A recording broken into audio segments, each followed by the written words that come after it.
कहानी की शुरुआत में हमें एक लड़की दिखाई जाती है जो मास्क पहने हुए थी और एक अस्तबल से घोड़ा चुराने की कोशिश कर रही थी। वहां पर एक लड़का आता है जिसका नाम रॉबिन था। वो इसे पकड़ लेता है, इससे इसका नाम पूछता है और कहता है कि तुम यहाँ पर क्या कर रही हो। लड़की बताती है कि मेरा नाम मैरियन है। जब मैरियन अपना मास्क उतारती है, रॉबिन पहली नज़र में ही इसे पसंद कर लेता है। जब मैरियन भी इसे देखती है तो दोनों एक दूसरे को पसंद करने लगते हैं।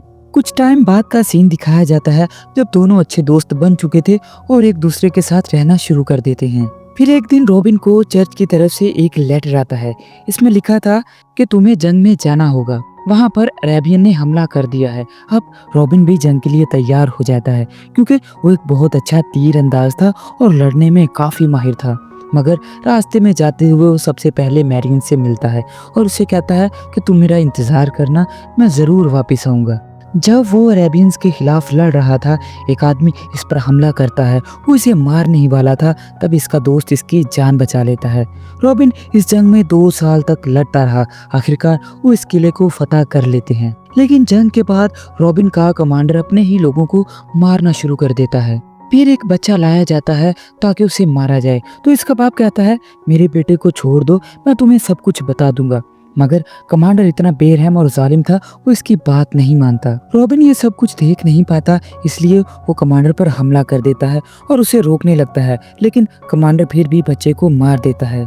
इसी लड़ाई के दौरान रॉबिन को भी एक तीर लगता है जिसमें काफी घायल होता है और वो इसे पकड़कर बंदी बना लेते हैं। फिर हम देखते हैं कि रॉबिन अपने घर लौट आता है।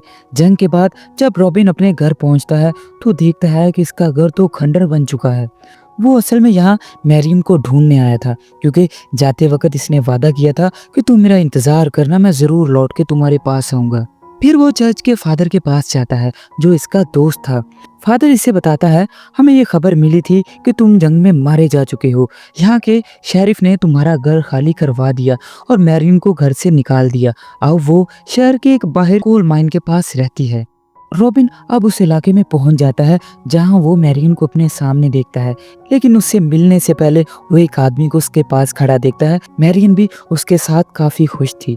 रॉबिन समझ जाता है कि जब मैरियन को मेरी मौत की खबर मिली होगी तो उसने सोचा होगा कि वो तो आने वाला नहीं और उसने दूसरी शादी कर ली होगी। ये देखकर रॉबिन के दिमाग में बहुत सारे ख्याल जन्म ले रहे थे।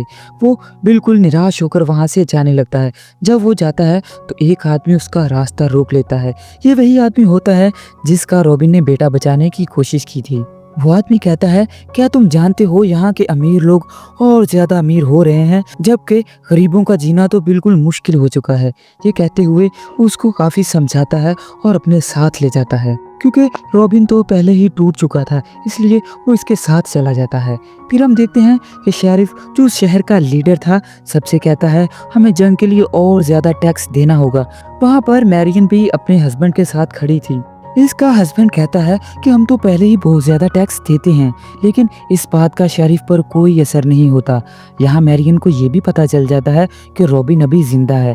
उसे रॉबिन के जिंदा होने की खुशी थी, लेकिन कहीं ना कहीं उसे ये अफसोस था कि आज वो उसके साथ नहीं, क्योंकि वो अब भी रॉबिन से प्यार करती थी।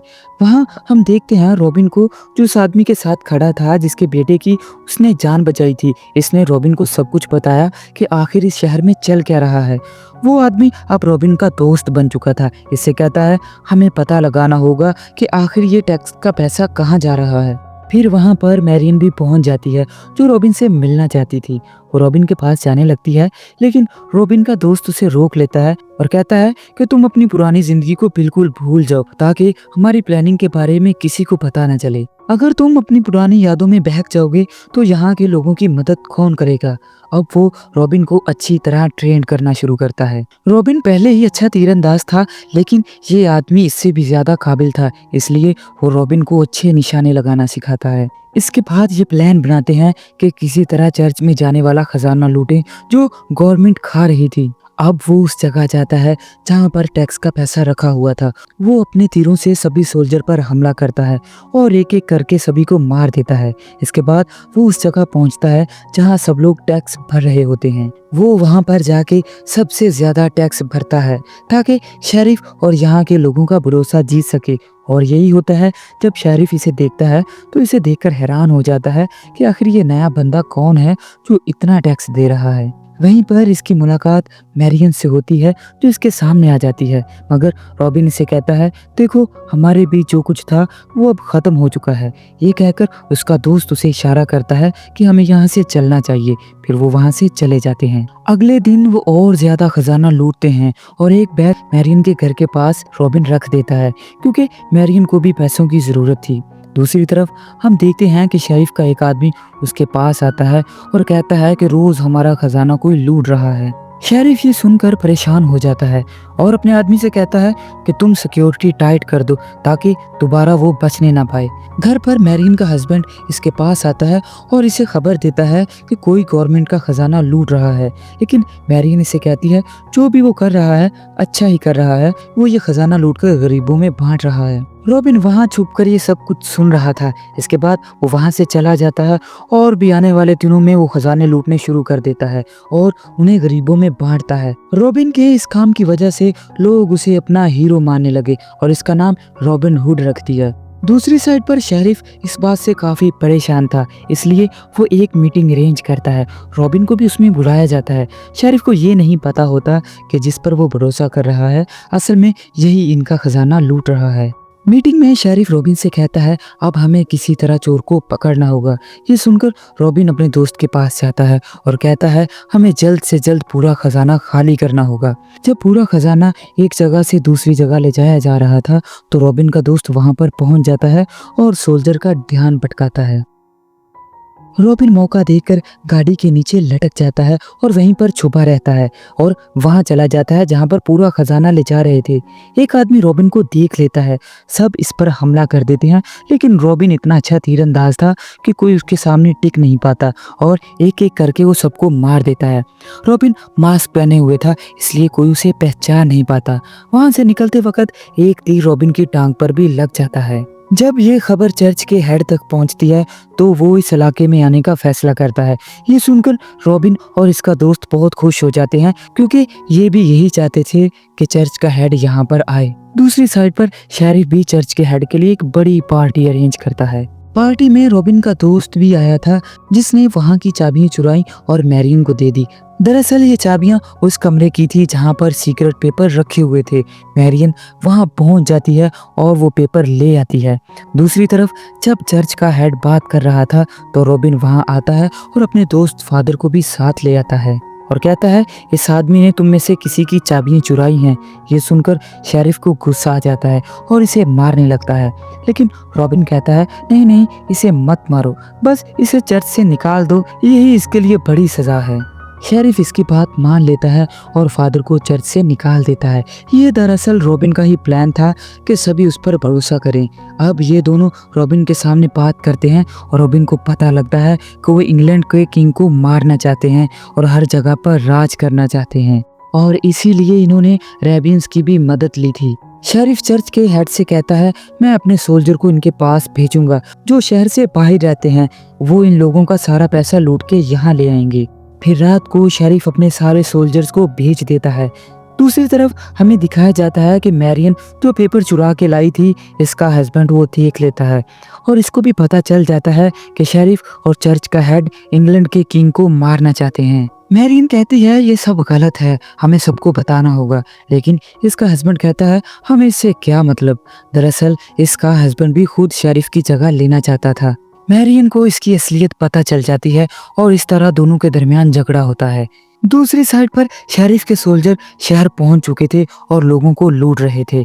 यहाँ जब मैरियन इन्हें रोकने आती है तो वो इसे भी पकड़ लेते हैं। फिर वहीं पर रॉबिन और उसका दोस्त भी पहुंच जाते हैं। वो मैरियन को बचा लेते हैं और उन सोल्जर्स को मार देते हैं, लेकिन मैरियन उसे पहचान नहीं पाती क्योंकि उसके चेहरे पर एक मास्क था।